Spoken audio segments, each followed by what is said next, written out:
Changing minds one thought at a time. Greetings, everyone, and welcome to the Changing Minds Online Empowering Faith Series. How are you doing today, Jessica? I'm doing awesome, Akina. Thank you for asking. Yes, today we are going to be talking about an awesome topic, and it's going to be, I can feel the energy already. We will be talking to a dynamic speaker tonight on the subject of faith in action. She is the founder and CEO of Inspired for Life, LLC, and I would love to introduce everyone to Melva J. McLean. Hello, Miss Melva. Hello, Dr. Finch and Jessica. How are you ladies doing? Wonderful. Thank you so much for being on the show tonight. Oh, it is my pleasure. I'm so happy that you asked me. Thank you so much for the invitation. Yes, ma'am, and we're getting ready to get right on into the topic. So we're speaking on tonight, faith in action. And I would love for you to touch on the point of why is it important to put faith in action?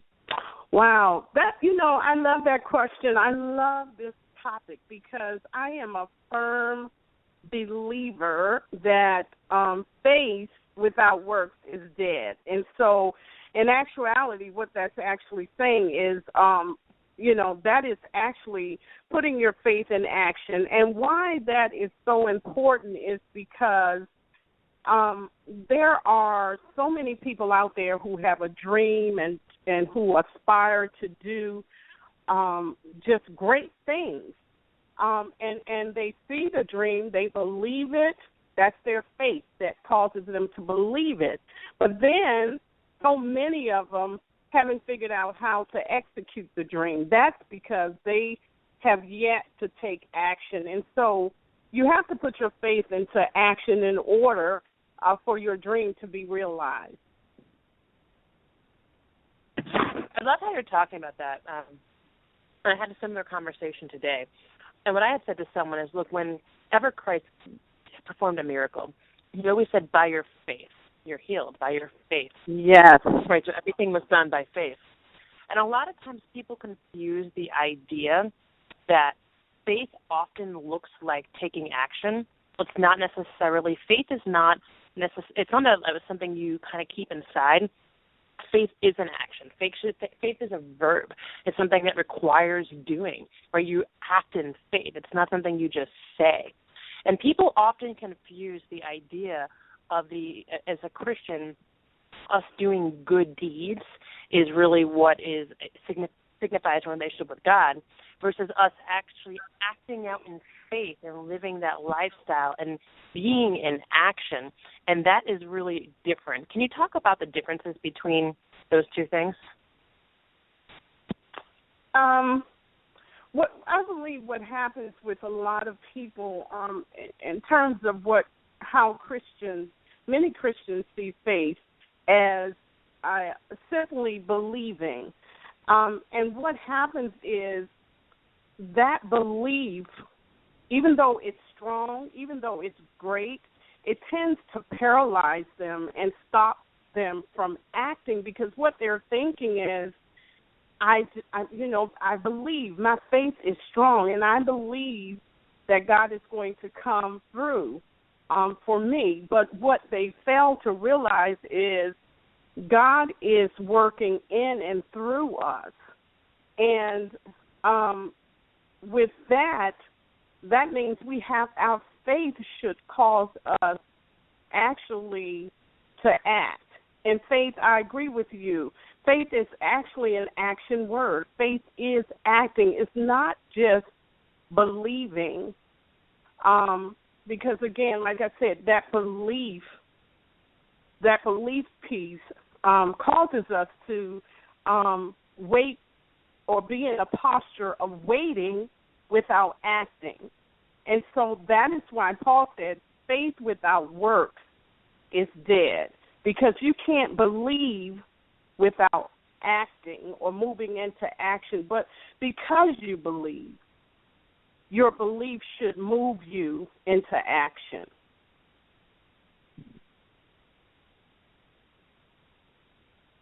Wow. I think that makes a lot of sense. You know, people think that, oh, I can sit on my couch and say I believe and then wonder why nothing happens. So as long as you're still sitting on the couch and you believe it, then you're like, oh, they're telling a lie because I believed and nothing happened. But yeah, but did you put any skin in the game? Did you put some rubber to the road? Did you put, you know what I'm saying? And so, a lot of people are actually they're stuck in that waiting phase. They're not putting action to that belief. And so a lot of people say, you know what, I've been waiting, and I've been waiting on God for the last 10 years. I know it's going to come to pass. I believe it.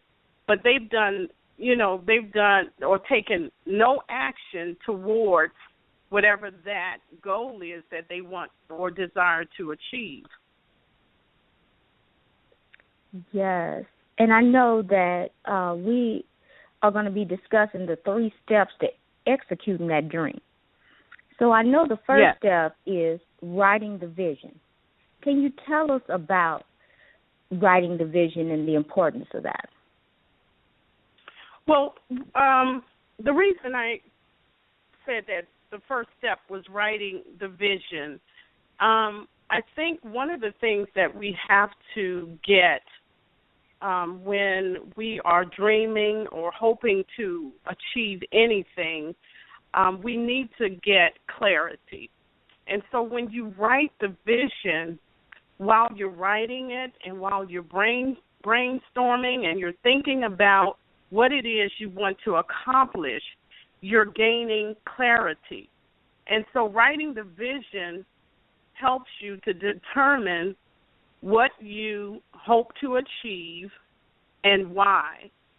And so I would say to anyone who is planning to go after their dream, go after some goal, some aspiration, to start by writing the vision and gaining clarity. Find out exactly what you hope to achieve.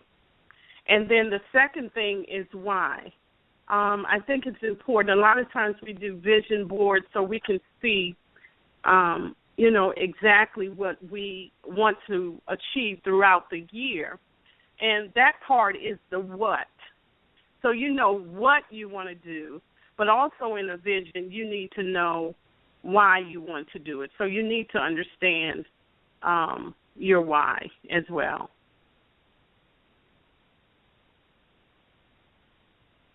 I love that. For me and Akina, we're really passionate about helping people find their purpose and really find their why. In fact, it's actually built into the mission of our company. And I personally, and I don't know what Akina's practice is for this, but I personally write out our mission every day. And when I start my day every morning, 5 days a week or 6 days a week. One day I don't do this, and I start my day off every day by putting down what my vision is and what I'm planning on doing that day to make that vision come true. And our vision of the company is everyone is empowered and inspired to create the life of their dreams by finding and living into their purpose. So we love to help people find their purpose. And we know that when you're thinking about being in action, when you're thinking about being in faith, that there's things that are going to get difficult along the way. There's going to be times when you're tested, times when things aren't working. And that's really when you do learn to rely on God, but also you learn and you get really clear as to why you're doing it in the first place. And oftentimes you're going to think, okay, well, it's not so much that you're saying, well, God, I don't know if God can deliver anymore, but you start to question, is this really worth it? Should I really keep going? And should I push through these trials? It's so hard. I'm making so many sacrifices. I'm not seeing that reward yet. And oftentimes people give up. And in fact, most people give up, right? They say at minimum 90% of people who start something don't wind up finishing it. And for me, I think it's because they don't know what their purpose is. They're not clear as to why they're really doing it. And when you find something that is really, really inspires you, it you wake up, it's the first thing you think about. When you're really living a life of purpose, and you're living a life of meaning, all of those struggles become meaningless because they become less than. You know, this is what I was born to do, and nothing can deter you from it. So for me, finding that purpose is really, really important. And to me, I say it's almost equally as important as really and part of being in that faith. And I love how you're including that right in step number 2. Yeah, absolutely. And I agree with you about finding a purpose. As a matter of fact, my daughter and I, earlier this year, in January, as a lot of people were doing vision boards, and again, the vision board is really to answer the what. So she and I decided to do purpose boards so that we can answer the why and have that in front of us. And I think when you have a strong enough why, and we've heard this said before, when you have a strong enough why, it keeps you on course. It really does. And so, again, we decided to do not only a vision board to help us to identify the what, but we did our purpose boards, and that was just a awesome activity to participate in. Well, I love that. And before, I know Akina has a question, but before we jump on, I just want to say I've never heard of a purpose board, but I was getting so excited for it. As soon as you said it, it was like a red light or a light went off, and I said, I'm making one of those. I'm already in my head thinking about what I'm going to put on it. That's a phenomenal idea. I absolutely love that. I've never heard of it, but that's amazing. I can't wait to put one up in my office. Yes, and we actually we had never heard of it either, but we were talking. When the first of the year come in, everybody has what they want to do, and you're trying to plan out your year, and so we came up with the idea. So have at it, have a great time. I can tell you, ours turned out absolutely beautiful. I'll have to send you a picture of them. Yeah, I'd love to see it for sure. Maybe we could even post it on our Facebook page. Yeah. And Akina, I know you had a question for MJ as well. Yes, I did. So I know that step 2 was to take action, and I know that we've discussed that already. And right before we go into step 3, I just want to touch a little bit on the take action.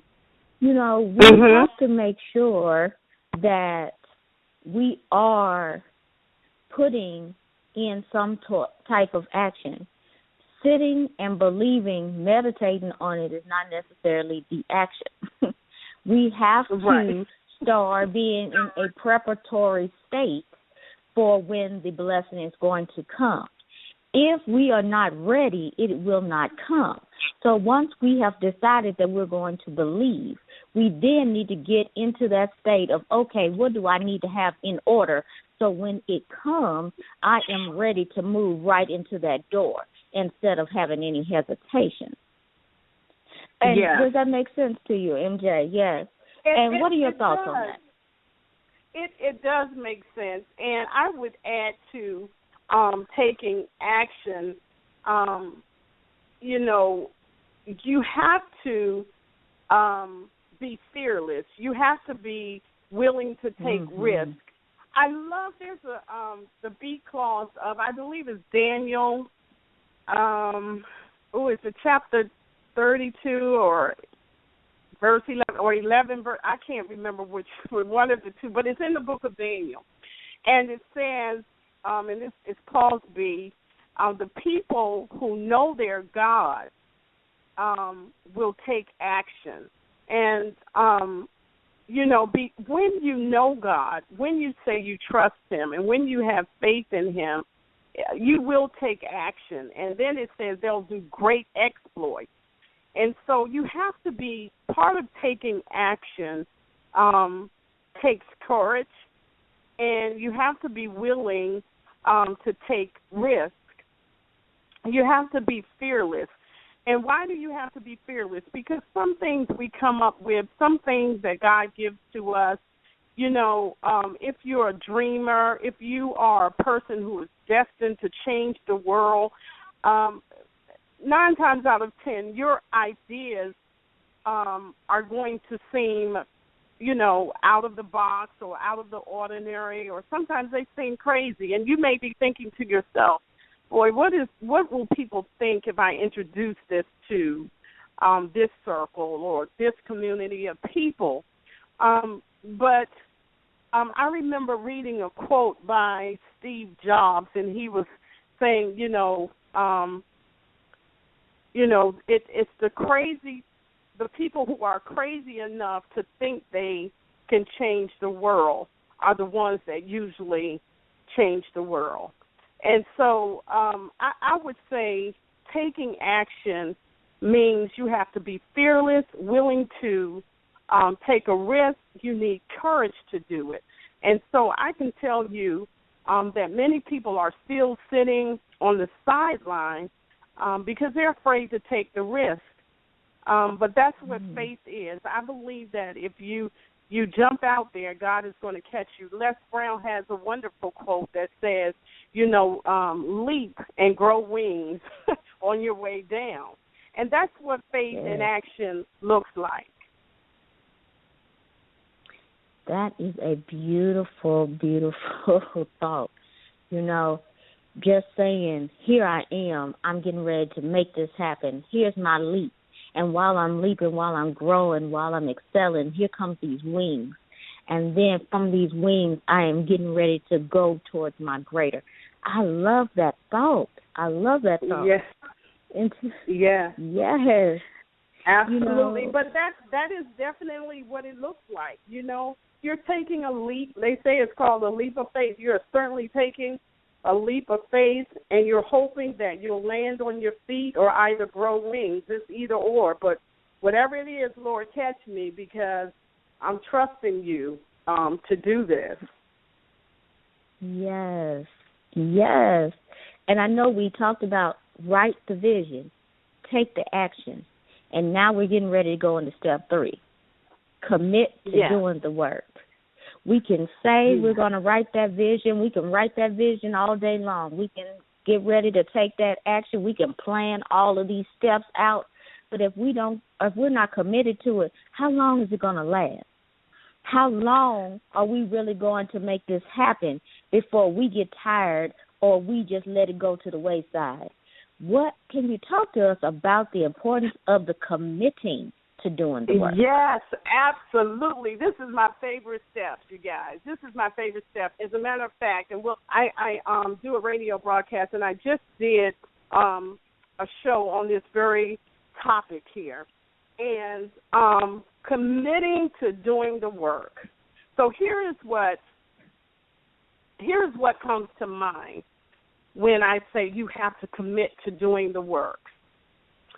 In my journey and just dealing with would-be entrepreneurs, dreamers, people with big ideas, I have discovered that there are 2 types of people: those who are committed to being successful and those who are simply dating success.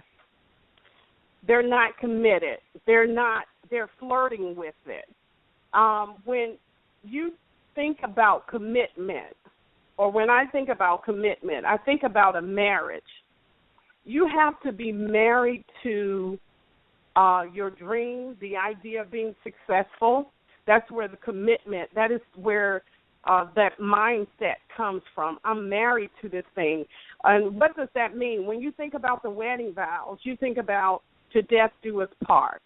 You think about for better or for worse, in sickness and in health. You think about all of those things. And when you think about your dreams, there are going to be good days, there are going to be bad days, there are going to be ups and downs. But you have to remain committed through the good times, through the bad times. You're going to be committed to doing the work. This doesn't feel good. It doesn't look like it's going to turn out right. But if you stay committed, you'll see the fruit of that. But what I've discovered is most people are only dating success. Does that make sense? Yeah, absolutely. Perfect sense. One of my mentors often says, are you interested or are you committed? And we know that the truth is that a lot of people who start things, they don't wind up finishing. A lot of people who make intentions, set declarations, they set New Year's resolutions, and they already forgot what they were, by the end of March, and we're already moving into the end of the first quarter of the year. But like you said, someone who's really, really committed to something, it has a different outcome. For me, I had declared I was going to run 30 marathons on my 30th birthday, and it's not something I was interested in. I am committed to it. I'm going to make it happen. And I shared on my journey when I wanted to run my first marathon, right? So, and as you said, there's a difference. It's a difference in character. And I think it really does come down to that faith, that knowing that no matter what, you're going to do it. And it's that faith in God, but it's also the faith in yourself. It's the faith that what you're doing matters. And really, ultimately, the faith in knowing that you are important enough, that you get to make it happen, and that you can really make a difference. And that, to me, is just really, really important. So thank you so much for sharing that. And we're going to give you a time to talk about what you're doing and what's going on. I know you have so many wonderful things going on. Before we do that, if we could kind of just give our audience one thing to really, really take away from the call tonight, what would that be? I would say, stay committed to your vision. Understand why you're doing what you're doing. Know that what you build, people will eventually see. I love the movie that was out some years ago, If You Build It, They Will Come. You're as the visionary, you have to build the foundation. You are responsible for your dream coming to pass, and so you have to build the foundation. I love that Dr. King, when he gave his speech, I have a dream. I think one of the things I took away from that is he understood that having a dream was not the end of the story, but as a carrier of the dream, you have a responsibility to do the work so that it will eventually be presented to the world. It's not enough to carry a dream and keep it in your heart and keep it in your mind, but you have to do the work, because the ultimate goal of any dream is to present it to the world. And I think as dreamers, we have to understand that we have a responsibility to do the work, and we need to be committed to that. Wow, that is awesome. Now, please tell us about the things you have going on and where the audience can find you. Let's see. Let me give you my website first. They can find me at inspiredforlife.com. Inspired is spelled without the I. So it's inspired, 4, life.com. And Inspired for Life is a multifaceted organization, and we our main thing is empowering women and educating women in ministry. And so each year, for the last 9 years, we have been hosting a conference to do just that. And so we are our conference, planning for our conference, I should say. We're planning for our conference for 2016, which will be September the 29th through October the 1st here in Houston, Texas. So we're planning for that, and we're really excited because the conference started, again, about 9 years ago, and we started it on a mountaintop in the woods somewhere in a little retreat resort. and it has since then grown, and we have pastors and ministers coming from as far as Zimbabwe, South Africa, and India this year. And so we're really excited. Oh, and Kenya. So we're really excited about that because the conference has actually grown, and it is now global. Well, that sounds like an awesome conference. We definitely encourage everyone to check it out. I'm going to put it onto my list of things to do as well and see whether or not I can get myself there, depending upon my racing calendar. But thank you so much for being on our call tonight. It was absolutely a privilege and pleasure to have you on our call. I took down lots of notes, and I can't wait to make my purpose board. Yeah, that'll be a lot of fun. Thank you so much. I really appreciate you all having me. It has been a pleasure. I really enjoyed the conversation, and hopefully something was said that will be of help to your listening audience. Absolutely. Kim, is there anything you want to add before we close down the call tonight? Yes. Thank you, Ms. Melville, for being on the show and imparting such great nuggets to the audience. And if something that Melville said tonight resonated with you, please find this podcast on changeyourmindsonline.com. You will also find it on iTunes, Stitcher, Tuned In, and, of course, our YouTube channel. Well, anyone who's listened to the call before knows I always like to end my portion of the call the same way. And just let you know we love you. We are so grateful for you. Thank you so much for allowing us to be part of our journey. We are humbled every week by how many people call in and download these podcasts. If there's anything you want to hear, any guests you want to nominate, please reach out to us. You can find us on Changing Minds Online, our Facebook page, or email us at contactus@changingmindsonline.com. We're booking for our next quarter, so if you want to be a guest or anyone you know does, please reach out to us and let us know what you want to see and hear.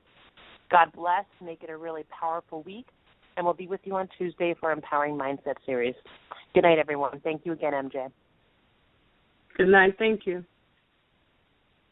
Good night, everyone.